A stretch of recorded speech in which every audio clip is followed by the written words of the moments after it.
ಅಯ್ಯೋ ದೇವ್ರೆ, ನೆನೆಸ್ಕೊಂಡ್ರೆ ಎಷ್ಟು ಬೇಜಾರಾಗುತ್ತೆ. ನಾನು ಎಷ್ಟೆಲ್ಲ ಸಂಪಾದನೆ ಮಾಡಿಕೊಂಡು ಹೆಂಗಿದ್ದವಳು ನಾನು, ಹೆಂಗಾಗ್ಬಿಟ್ಟೆ. ಎಷ್ಟೆಲ್ಲ ಸಂಪಾದನೆ ಮಾಡಿದ್ನಪ್ಪ. ಅಪ್ಪ ನಾನು ಇನ್ನೆಷ್ಟು ಇನ್ನು ಸಾಯೋವರೆಗೂ ನನಗೇನು ಯಾವುದೇ ಚಿಂತೆ ಇಲ್ಲ, ನಾನು ಹಂಗಿದ್ದೀನಿ, ನಾನು ಅಷ್ಟು ಸಂಪಾದನೆ ಮಾಡಿದ್ದೀನಿ ಅನ್ನೋ ಥರ ಇದ್ದವಳು ನಾನು. ಆದರೆ ಇವಾಗ ಎಷ್ಟು ಯೋಚನೆ ಮಾಡೋವಂಥ ಪರಿಸ್ಥಿತಿ. ಅಲ್ಲಿ ಬೇರೆ ಕೆಲಸದವ್ರು ಬೇರೆ ಎಲ್ಲನ ಸ್ಟ್ರೈಕ್ ಮಾಡಿಕೊಂಡು ನಾವು ಕೆಲಸ ಮಾಡೋದಿಲ್ಲ ಅಂತ ಹೇಳಿ ಮಾತಾಡ್ತಾರೆ ಅಂತ ಹೇಳ್ತಿದ್ರು.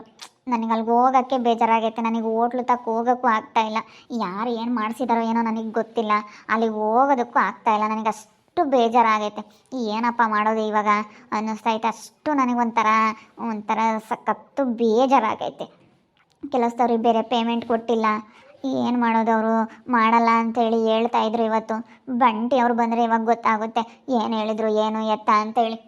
ಅಷ್ಟು ದೊಡ್ಡ ಹೋಟ್ಲು ಮಾಡಿದ್ದೀವಿ, ಮಾಡಲಿಲ್ಲ ಅಂತಂದರೆ ಇವಾಗ ಅವ್ರಿಗೆ ಪೇಮೆಂಟ್ ಕೊಟ್ಟರೆ ತಾನೇ ಅವ್ರು ಮಾಡೋದು. ಪೇಮೆಂಟ್ ಕೊಡೋಕೆ ನನಗೆ ದುಡ್ಡಿಲ್ವಲ್ಲ, ಯಾರನ್ನಾದರೂ ಕೇಳೋಣ. ಒಂದು ಸ್ವಲ್ಪ ಇಂಪ್ರೂವ್ ಆಗೋವರೆಗೂ ಒಂದು ಸ್ವಲ್ಪ ದಿನ ಯಾರ ಹತ್ರ ಆದರೂ 1,00,000 ದುಡ್ಡು ಇಸ್ಕೊಂಡು ಅವ್ರಿಗೆ ಪೇಮೆಂಟ್ ಮಾಡಬೇಕು. ಒಂದು 2,00,000 ಪೇಮೆಂಟ್ ಮಾಡಬೇಕು.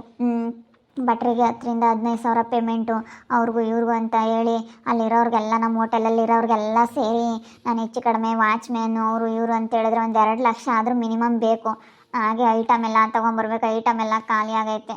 ಅಯ್ಯೋ, ಇಷ್ಟೊಂದು ದುಡ್ಡು ಎಲ್ಲಿಂದ ತರಲಿ? ಅದು ಬೇರೆ ಇತ್ತಲ್ಲ ನಮ್ಮ ಹತ್ರ. ನಮ್ಮ ಸ್ವಂತ ದುಡ್ಡು ಇರೋದ್ರಿಂದ ಕಾಣಿಸ್ತಾ ಇರಲಿಲ್ಲ. 24 ಅವರ್ಸ್ ದುಡ್ಡು ನೋಡ್ತೀನಿ ಅಂದ್ಕೊಂಡಿದ್ದೆ. ಆದರೆ 24 ಅವರ್ಸ್ ದುಡ್ಡು ಎಲ್ಲೋಯ್ತು ಅನ್ನೋದೇ ಗೊತ್ತಾಗ್ತಾ ಇಲ್ಲ. ಇವಾಗ 24 ಅವರ್ಸ್ ನಾನು ದುಡ್ಡು ನೋಡ್ಕೊಂಡಿದ್ದವಳು, ಇವಾಗ ಎಲ್ಲೋಯ್ತು ಆ ದುಡ್ಡು ಅನ್ನೋದೇ ನನಗೆ ಗೊತ್ತಾಗ್ತಾ ಇಲ್ವಲ್ಲಪ್ಪ. ಚಿಂತೆ ಆಗಿಬಿಟ್ಟೈತೆ.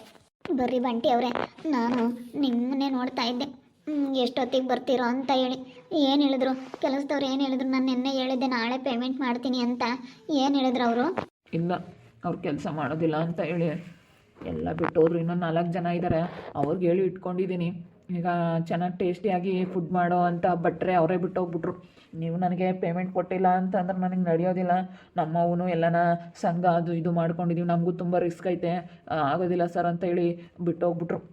ಪೇಮೆಂಟ್ ನೋಡಿದ್ರು, ಯಾಕೆ ಇಷ್ಟು ದಿವಸ ಆದರೂ ಪೇಮೆಂಟ್ ಆಗಿಲ್ಲ, ಇಷ್ಟೊತ್ತಿಗೆ ಆಗಬೇಕಾಗಿತ್ತು, ನಮಗೆ ಪೇಮೆಂಟ್ ಆಗಲಿಲ್ಲ ಅಂದರೆ ನಮಗೆ ಕೆಲಸ ಮಾಡೋಕ್ಕಾಗಲ್ಲ ಅಂತೇಳಿ ಬಿಟ್ಟೋಗ್ಬಿಟ್ರು. ಯಾರೇ ವರ್ಕರ್ಸ್ರೇ ಆಗಲಿ ಪೇಮೆಂಟ್ಗೋಸ್ಕರ ತಾನೇ ಕೆಲಸ ಮಾಡೋದು. ಪೇಮೆಂಟ್ ಕೊಡಲಿಲ್ಲ ಅಂದರೆ ಯಾರು ಕೆಲಸ ಮಾಡ್ತಾರೆ ಹೇಳೋ ರೀತ? ಯಾರೂ ಕೆಲಸ ಮಾಡೋದಿಲ್ಲ. ಎಲ್ಲ ಬಿಟ್ಟೋಗ್ಬಿಟ್ರು. ಎಷ್ಟು ನಾನು ಕೇಳ್ಕೊಂಡೆ, ಬಿಟ್ಟೋಗ್ಬಿಡ್ರಿ, ಇದೊಂದು ತಿಂಗಳು ಸುಧಾರಿಸ್ರಿ, ಮುಂದಿನ ತಿಂಗಳು ಬೇಕಾದರೆ ಎಲ್ರಿಗೂ ಪೇಮೆಂಟ್ ಚೆನ್ನಾಗೇ ಕೊಡ್ತೀನಿ, ಬೇಕಾದರೆ 1,000 ಎಕ್ಸ್ಟ್ರಾನೇ ಕೊಡ್ತೀನಿ. ಬೇಡ ಸರ್, ನೀವೇ 1,000 ಇಟ್ಕೊಂಡು ಕೊಡಿ ನಮ್ಮ ಪೇಮೆಂಟ್ನಾಗ ಬೇಕಾದರೆ.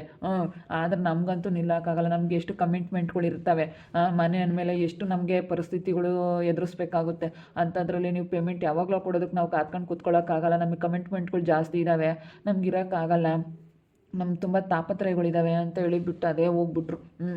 ಅದು ಅವ್ರಿಗೆ ಏನೇ ಅಂದ್ರೂ ಎಷ್ಟು ರಿಕ್ವೆಸ್ಟ್ ಮಾಡ್ಕೊಂಡ್ರು ಮಾಡಲಿಲ್ಲ. ಇನ್ನು 4 ಜನ ಇದ್ದರು. ನನಗೂ ಬೇಜಾರಾಯ್ತು. ಅತ್ಲಾಗೆ ಬಾಕ್ಲಾಕೊಂಡು ಅದೇ ಬಂದೆ.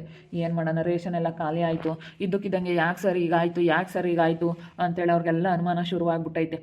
ಎಲ್ಲ ಅನುಮಾನ ಶುರುವಾಗಿರೋದಕ್ಕೆ ಅವ್ರು ಬೇರೆ ಅವತ್ತು ಎಲ್ಲ ಆಫೀಸರೆಲ್ಲ ಬಂದು, ಪೊಲೀಸ್ ಎಲ್ಲ ಬಂದು ಅಲ್ಲೆಲ್ಲ ಹೇಳಿದ್ಕು ಅವ್ರಿಗೆಲ್ಲ ಅನುಮಾನ ಶುರುವಾಯಿತು. ಅದಕ್ಕೆ ಅವರೆಲ್ಲ ಬಿಟ್ಟು ಹೋಗ್ಬಿಟ್ರು. ಇನ್ನೊಂದು 4 ಜನ ಇದ್ದಾರೆ, ನಾಳೆ ಬರ್ರಪ್ಪ ಅಂತ ಹೇಳಿದ್ದೀನಿ. ಏನು ಮಾಡೋಣ?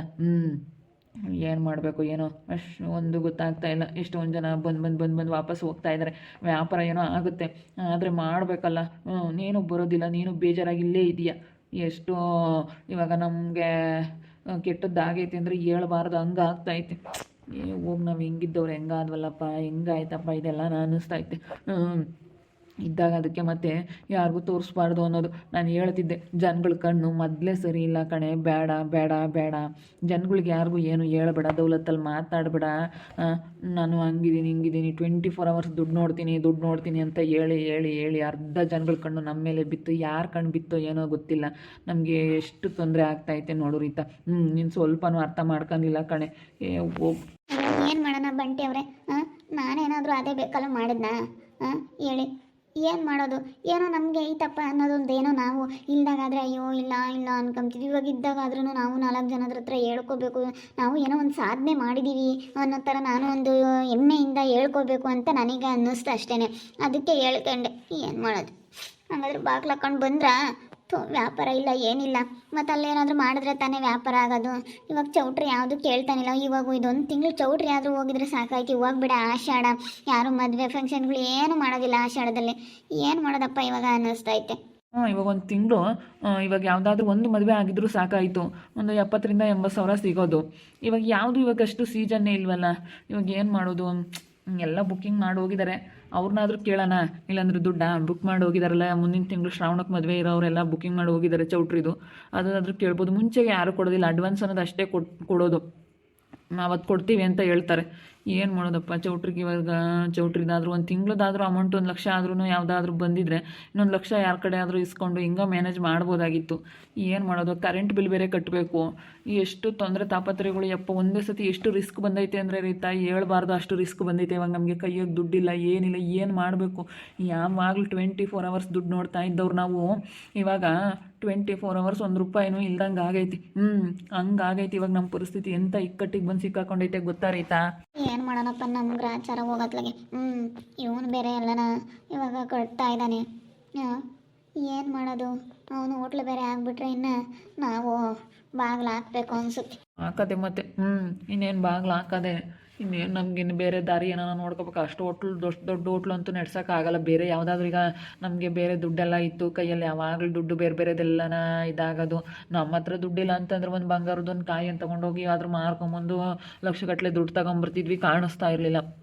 ಇವಾಗ ಬರೀ ಅದ್ರದ್ದೇ ಅಂತಂದರೆ ಲಾಸ್ ಆಗುತ್ತೆ. ಇವಾಗ ನಾವು ಹೋಟೆಲಲ್ಲಿ ಎಷ್ಟು ಲಾಭ ಬರುತ್ತೆ ಏನು ಅದೆಲ್ಲ ನಾವು ಲೆಕ್ಕನೇ ಆಗ್ತಾ ಇರಲಿಲ್ಲ. ಇದು ನಮ್ಮ ಹತ್ರ ಬೇರೆ ದುಡ್ಡುಗಳೆಲ್ಲ ಇರೋದಲ್ಲ, ಅದಕ್ಕೆ ನಮಗೆ ಕಾಣಿಸ್ತಾ ಇರಲಿಲ್ಲ ರೀತಾ. ಇವಾಗ ಎಷ್ಟು ರಿಸ್ಕ್ ಆಗಿಬಿಟ್ಟೈತೆ ಗೊತ್ತಾ? ಇವಾಗ ನಮಗೆ ಒಡವೆ ಮತ್ತು ಬಂಗಾರ ಎಲ್ಲ ಇತ್ತು ನಮ್ಮ ಮನೇಲಿ. ಬೇಕಂದಾಗ ಒಂದು ಕಾಯಿನ ಮಾರಿದ್ರೆ ಸಾಕು ನಮಗೆ. ಇವಾಗ ಅಷ್ಟೊಂದು ದುಡ್ಡು ಸಿಗೋದು. ಇವಾಗ ಅದೆಲ್ಲ ಇಲ್ದಂಗೆ ಆಯಿತು. ಬೇರೆ ನಮ್ಮ ಅಕೌಂಟಲ್ಲಿ ದುಡ್ಡಿರೋದು ಯಾವಾಗಲೂ 24 ಯಾವಾಗಲೂ ದುಡ್ಡಿರೋದು. ಇಷ್ಟು ವರ್ಷದಿಂದ ನಮಗೆ ದುಡ್ಡಿತ್ತು. ಆದರೆ ಇವಾಗ ಸಡನ್ನಾಗಿ ಹಿಂಗೆ ಆಗ್ಬೇಕಂದ್ರೆ ಯಪ್ಪ ದೇವ್ರೆ. ವರ್ಷಿತಾನೆ ಮನೆಯೊಳಗಡೆ ಮಾಡಿದ್ದು ಅವಳು ಮಾತ್ರ ನಿಜವಾಗ್ಲೂ ಅವಳು ಬರಲಿಲ್ಲ ಅಂದ್ರೆ ನಮ್ಮ ಮನೆಗೆ ಸಿಗ್ತಿರ್ಲಿಲ್ಲ ಕಣಮ್ಮ. ಅವಳಿಗೆ ಹೆಂಗಮ್ಮ ಗೊತ್ತಾಯ್ತು? ಇವಳು ರಮ್ಮನಿಗೆ, ಪುಣ್ಯ ರಮ್ಮನಿಗೆ ಹೆಂಗೆ ಗೊತ್ತಾಯ್ತೋ ಏನೋ, ಹೆಂಗೆ ತಿಳ್ಕೊಂಡಿದ್ರೋ ಏನೋ. ಇವಳೆಲ್ಲ ನಮ್ಮ ಗೊಂಬೆಲಿ ಹೇಳಿರ್ತಾಳೆ.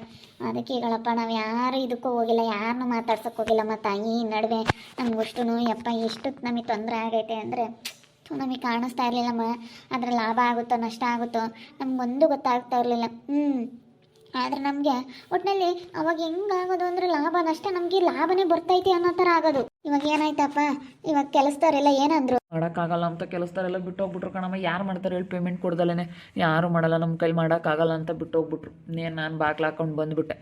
ಏನು ಮಾಡೋಣ ಅಲ್ಲಿ ಕೂತ್ಕೊಂಡು ಒಳ್ಳೆ ಟೇಸ್ಟಿಯಾಗಿ ಫುಡ್ ತಯಾರು ಮಾಡೋ ಅಂತ ಭಟ್ರು ಅವ್ರಿಗೆ 15,000 ಪೇಮೆಂಟ್ ಕೊಡಬೇಕಾಗಿತ್ತು.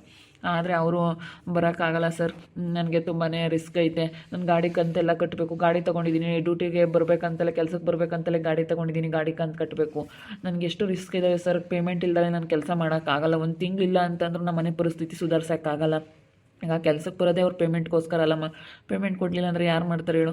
ಈಗ ಯಾರನ್ನಾದ್ರೂ ಕೇಳಿ ಒಂದು ಸ್ವಲ್ಪ ದುಡ್ಡಾದರೂ ಇಸ್ಕೊಂಡು ಕೊಡೋಣ ಅಂತಂದರೆ ಯಾರ ಹತ್ರ ಕೇಳೋಣ ಅನ್ನಿಸ್ತು. ಕೇಳಿದ್ರೆ ರೇಷನ್ ಎಲ್ಲ ತೋರಬೇಕು, ರೇಷನ್ ತುಂಬ ರಿಸ್ಕ್ ಐತಿ, ಯಾರೂ ಅಷ್ಟೊಂದು ಅಮೌಂಟ್ ಎಲ್ಲ ಕೊಡಲ್ಲ. ಅದಕ್ಕೆ ನಾನು ಈ ಮನೆ ಮೇಲಾದರೂ ಲೋನ್ ಆದರೂ ತಗೊಳ್ಳೋಣ ಅಂತ ಅಂದ್ಕೊಂಡಿದ್ದೀನಿ. ನೋಡೋಣ ಹೆಂಗಾಗುತ್ತೆ ಅಂತ.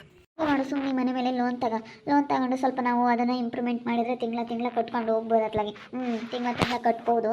ಸುಮ್ಮನೆ ಹಂಗೆ ಮಾಡಿ ಈ ಮನೆ ಮೇಲೆ ಲೋನ್ ತಗೋ ಅಷ್ಟೇ ಕಣಪ್ಪ. ಸುಮ್ಮನೆ ಹಂಗೆ ಮಾಡಿರಿ. ಈ ಮನೆ ಮೇಲೆ ಲೋನ್ ತಗೋಬಿಟ್ರೆ ಹೆಂಗೋ ಸ್ವಲ್ಪ ದುಡ್ಡಾದರೂ ಆಗುತ್ತೆ.